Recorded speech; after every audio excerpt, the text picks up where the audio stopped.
Good evening, everyone, and thank you for being with us here this evening. My name is Mally Rosado, and I'm the Council President for the Court of Common Council for the City of Hartford, and I'm calling to order this regularly scheduled public comment meeting of Monday, May 9th, 2022 to order. I will introduce my council colleagues as I see them on the screen, and I ask anyone who's not speaking to please mute your phones for the time being until I call on you so that you can participate in the public comment section. So first on my screen, I see Councilman Nick LeBron, Councilman James Sanchez, Councilwoman Marilyn Rossetti, Councilman Josh Schmidtstam, Councilman John Gale, Majority Leader Councilman Clark, and that's about it on my screen that I can view right now. Also with us is our town clerk, Mr. Noel McGregor, and members of the Hartford Public Access TV. And now for some ground keeping rules. Public comment shall be conducted in accordance with the following procedures. Each person wishing to address the council therefore shall, upon recognition by the presiding officer, give his or her name, address, and if he or she represents a group, shall in addition state for the record the name and address of said group or organization, and shall have a limit to 3 minutes for their remarks when addressing the council body. All remarks shall be addressed to the council as a body and not to any individual member. Any persons making personal, impertinent, or slanderous remarks or who becomes boisterous while addressing the council shall be forthwith barred by the presiding officer from further audience at said meeting unless permission to remain is granted by a 2/3 vote of the council members present and voting. For members of the community, please be advised that this meeting is being broadcasted and recorded by Hartford Public Access Television and can be viewed via the Hartford Public Access TV Facebook page, Comcast Xfinity Channel 96, www.hpa-tv.org or Channel 6032 for Frontier customers. Spanish interpretation can be provided with a partnership through the Hartford Public Library and the City of Hartford, and additional accommodations can be made by reaching out to the Council President's office. With that said, I also want to recognize Councilwoman Tiana Hercules, who has joined us this evening, and I'm just pulling up the speaking order. First to speak tonight will be Chris McCardle. Chris, are you with us this evening? If you could unmute yourself.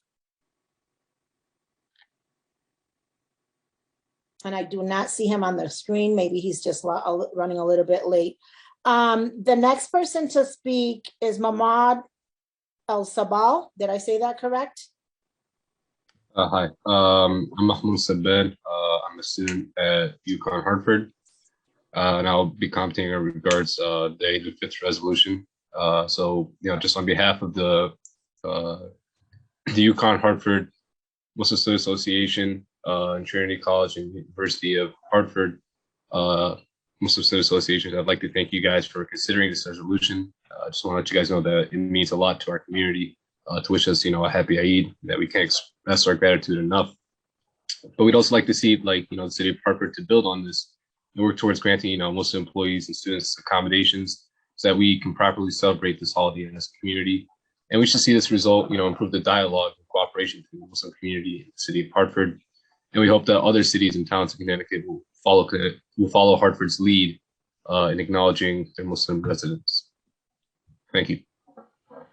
Thank you for your comments. Councilman Schmidtstam? If I could just ask Mr. El Sabal a real quick question on that point.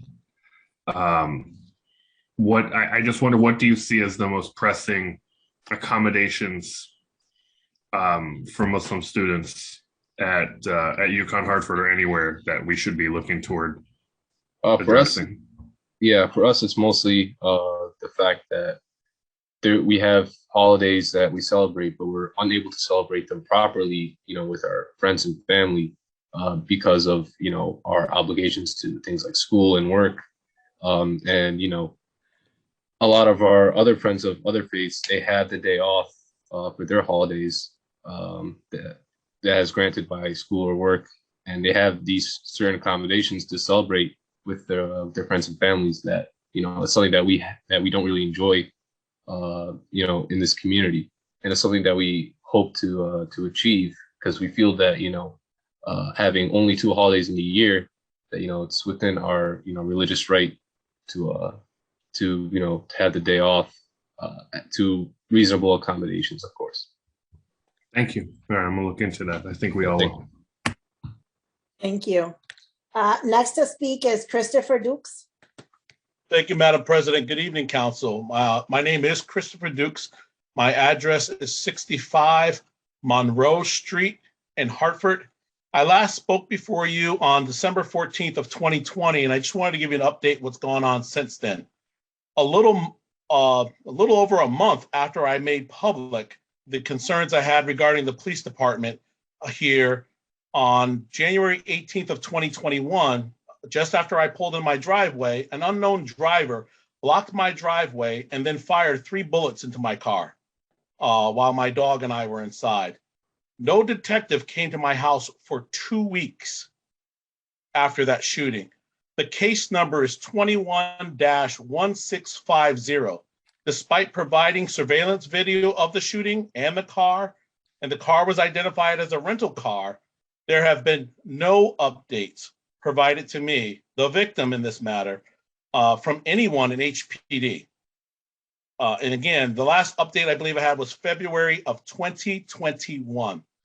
Since then, on February 24th of 2021, on the advice of the chief state attorney, who is now no longer there, Richard Colangelo, I filed a complaint against the fake victim who initiated a stage 911 call in 2018, which put all the first responders and the entire neighborhood in jeopardy on April 25th of 2018.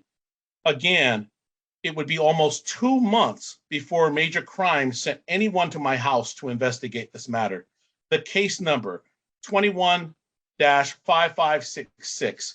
This case was ultimately deleted by the state attorney's office and the Hartford Police Department and conveniently put under the 2018 complaint I referenced earlier. The key takeaway is the HPD detective said that there's no probable cause to believe that I made any false statements. So again, which one is it? If I'm not making the false statements, the crimes must be addressed. On 4/22 of 2021, by unanimous decision, the Board of Firearms Examiners reversed the incompetent decision and Second Amendment violation that was committed by Jason Thody, who abused his power when he inappropriately denied my pistol permit application.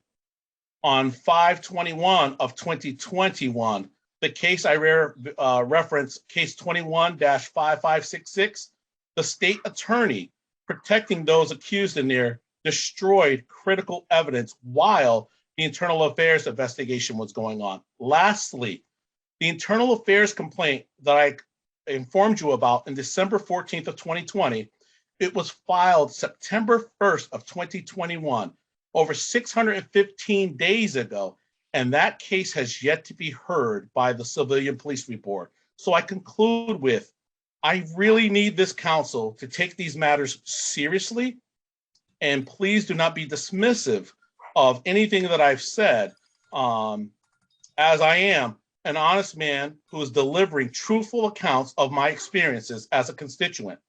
I need this council to make every effort to increase the transparency and accountability when it comes to policing in our city. I don't condemn our entire police department. I do condemn the corruption that my family and I are still suffering from. Mr. Dukes, and thank you for your comments. Yes. I did write down your case numbers. My office will look into this and get back to you, but I have to allow every member on here a 3-minute period of time for comments. Okay? I understand, Madam President. Thank you very much. That was the conclusion of my statements. Thank you very much for listening. I'll take any questions. Seeing none, And, thank you and very please much. feel free to also write to council if you have any further questions, okay? Sure. But my office Mr. will Clark? be in touch. Thank you. Madam Next to speak is Mr. Oh, I'm sorry, Councilman Clark, I didn't see you. Go ahead. Thank you, Madam President. Through you, I would just like to know if there was a CPRB report that was filed, complaint that was filed.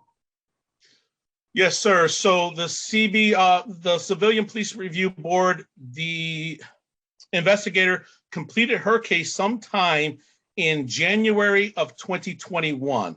I believe it was a few days before the shooting, actually. However, HPD did not initiate their intake or complete their intake with me till almost, well, it was a full year after I filed the complaint. So again, I know you all, some of you are trusting and say, let's let the system work. Folks, it is not working. It should never work this way. These are serious matters, and the harms are devastating. Thank you for your question, sir. Thank you, Mr. Dukes. Also, too, through you, Madam President, just quickly, can you please forward me your case number as well? The civilian police case number, Yes. it is CC. No, can you just email it to me? Sir, is your email on the website? Yes, it is. I will take care of that. Thank you. And If also, you like, I will forward you the full Department of Justice complaint that was filed as well. I would All like right. that as well. I would like Thank that you, as well. folks. Thank you for your time. Mr. Dukes, what we'll do is my office tomorrow morning will send you an email, since we do have your email since you signed up for public speaking, and then please submit the request that Councilman Clark and I requested from you with all that information, and you can just email me back and just copy Councilman Clark on it, okay? Yes, ma'am, I will. David Grant has done well by me also. Just want to let you know. Thank you. Next to speak is Mr. Peter Little. Thank you, Madam President. Can everyone hear? Yeah. Unmuted. Great. Good evening, Council. It's good to be back. I wanted to report on the work of the Greater Hartford African American Alliance's Committee on Police Accountability and Transparency. We introduced ourselves to Council a month ago. I'm Peter, as you know, 42 Kenmore Road, Bloomfield, co-chair of that committee. The Alliance has tasked us with examining the police union contract as a first order of business and related issues of concern to the community at the HPD. I want to stress that we aim to be good citizens in this work. We want to work with the council. We want to work with the Quality of Life and Public Safety Committee. Thank you, co-chairs TJ Clark and James Sanchez, and all members of council who joined us in a meeting last month to lay out some of the early concerns that we have. We want to increase transparency and accountability and to effect meaningful change where appropriate to the systems and the structures of police oversight in Hartford. No one in a democracy can argue with transparency and accountability. And we hope no one at council will interpret our efforts as an attack on the police. Far from it. Last month, I reported that we had examined the union contract in detail and identified 10 problematic provisions that we believe should be carefully reviewed by council and considered in the negotiations underway to renew and reissue the contract, which, as you know, expires June 30. Over the past month, we've done more research and found more provisions that impede police accountability. Many of these are buried in the Hartford Police Department's general orders, its so-called general orders, which are the policy and procedures manual, and its code of conduct, neither of which have been made available to the public in a complete way. Not the best example of transparency, if I have to say it. They're not online.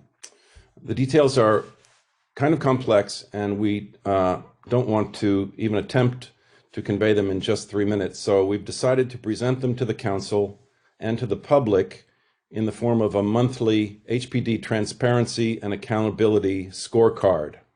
We'll issue that monthly, publish it widely, and we plan to make it a North Star for citizens who are interested in this issue. We're dusting off our printing presses and studying up on First Amendment. The April scorecard will be out soon, and along with that, we'll issue an invitation to council members to sit down with the Alliance and discuss our concerns in detail. In concluding, I just have to say April wasn't the greatest month for accountability or transparency in Hartford law enforcement. I just give you 4 examples. Everyone here on council, I'm sure, has heard about the meltdown at the Charter Revision Commission.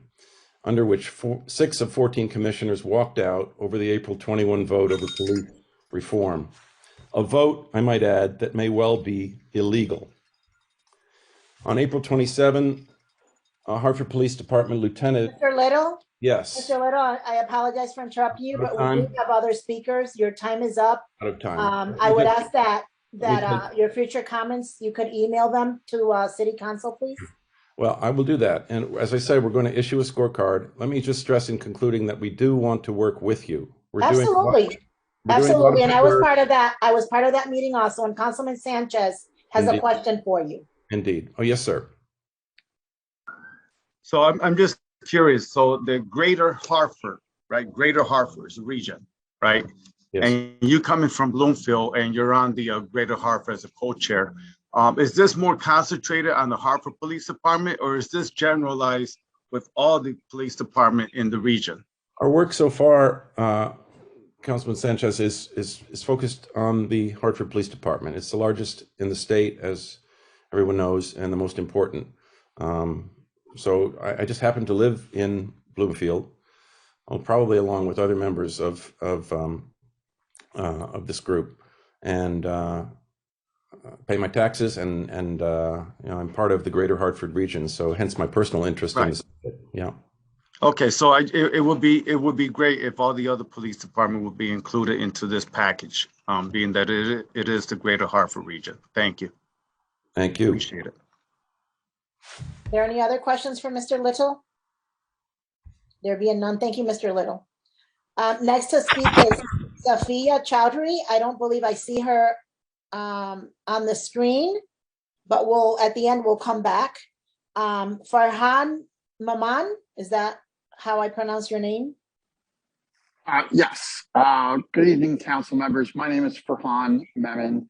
I live at 15 Pequot Drive, Norwalk, Connecticut. I'm here tonight representing the Connecticut chapter of the Council on American Islamic Relations, CARE-CT. We have our offices at 57 Pratt Street in Hartford.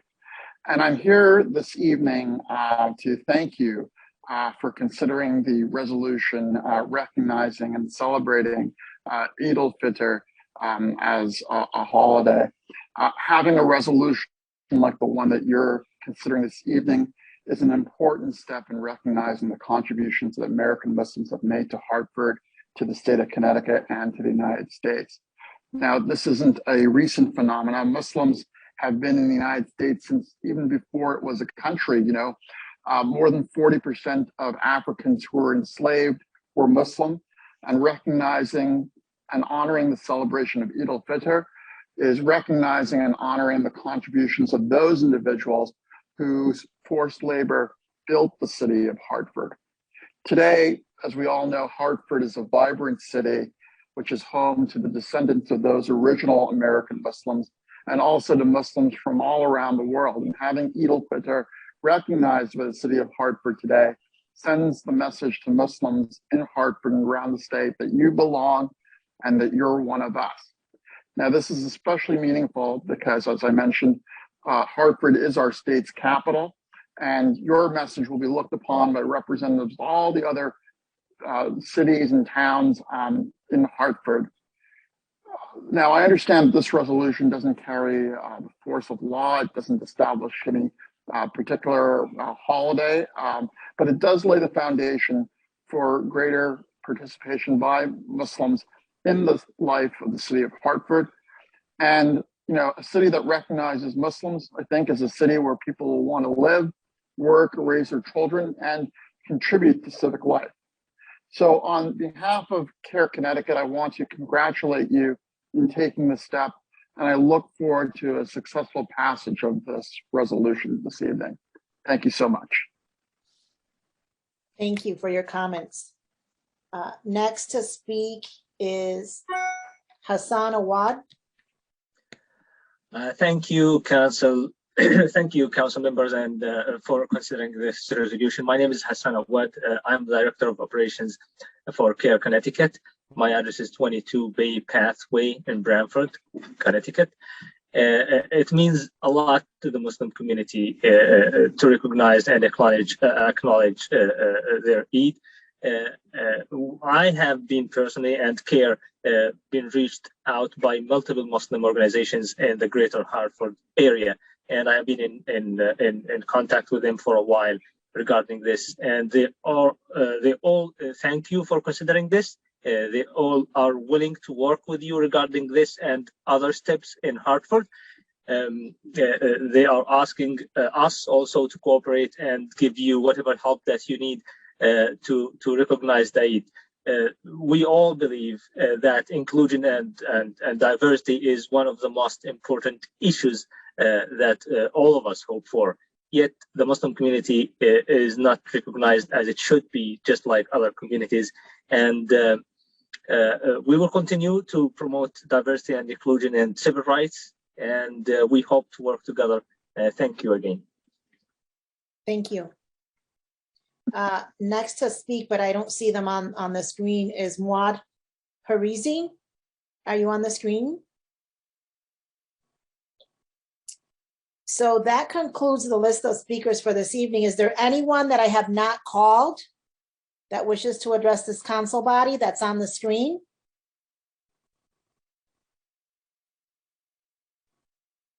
Is there anyone that I have not called on or that is with us this evening that wishes to address this council body in the public comment section of our meeting? Going for a third time, is there anyone on the screen or who has joined us that wishes to address this council body? Councilman Gill, did you want to say something? I don't know if I saw your hand. Okay, so that concludes our public comment section for this evening. For those of you who, Chris, were you on the list to speak? Hi, Chris, you have the floor. All right, thanks very much. Just I'm in the middle of chairing my own meeting. Sorry very much for the confusion. I stopped out and to come over. This would be just quick background. Siscon is in a major point. Is in the. So, Chris, for the record, can you please state your complete name and address? I'm sorry. It's Chris McCardle, 57 Charter Oak Avenue. I'm the president of the committee to strengthen the Sheldon Charter Oak neighborhood, Siscon, which is the NRZ for the Sheldon Charter Oak neighborhood. So this is Main Street to the river and Warme, which is the far side of the south side of Cole Park to the Whitehead Highway. So Siscon is, for reasons that I won't go into in detail right now, Siscon is in the middle of basically rebooting itself. We're starting almost from scratch. We are pursuing regaining our 501c3 status. We have there's a lot of annual reports we have yet to file. In other words, our experience up until we lost our paid administrative assistant in 2008 was that we were very productive and we were pretty professional in terms of how we were run. After that, it became kind of problematic, and the reason is that the amount of time it takes just to do the administrative is substantial,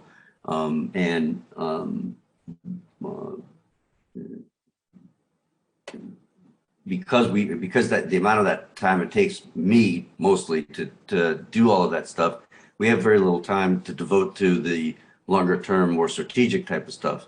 And with all the great things that are going on with the city, we really need to be able to spend some time. I need to be able to spend some time pivoting the organization and redoing our vision, mission, strategy, rebuilding our membership and our board, and so on. So the value of a part-time person, that part-time to us, that to help us with all of the administrative stuff so that things ran smoothly. We had a consistent meetings scheduled. All of that type of stuff is done on the regular. It's become clear to me over the last 9 months or whatever it is that that's something that we really need, and we're not in a position to provide it for ourselves financially. So and I urge the council to help the NRCs out on this. It will make a big difference for Syscon. Thank you, Chris, for that. And I'll have my office reach out to you tomorrow. We could have further dialogue on that matter, okay? Great, thank you. I got to go back to my meeting. Okay, thank you for your comments. So that concludes our public section comment this evening. Please join us for a regularly scheduled council meeting that's coming up today at 7 p.m. Thank you, everyone. I'll see you guys shortly.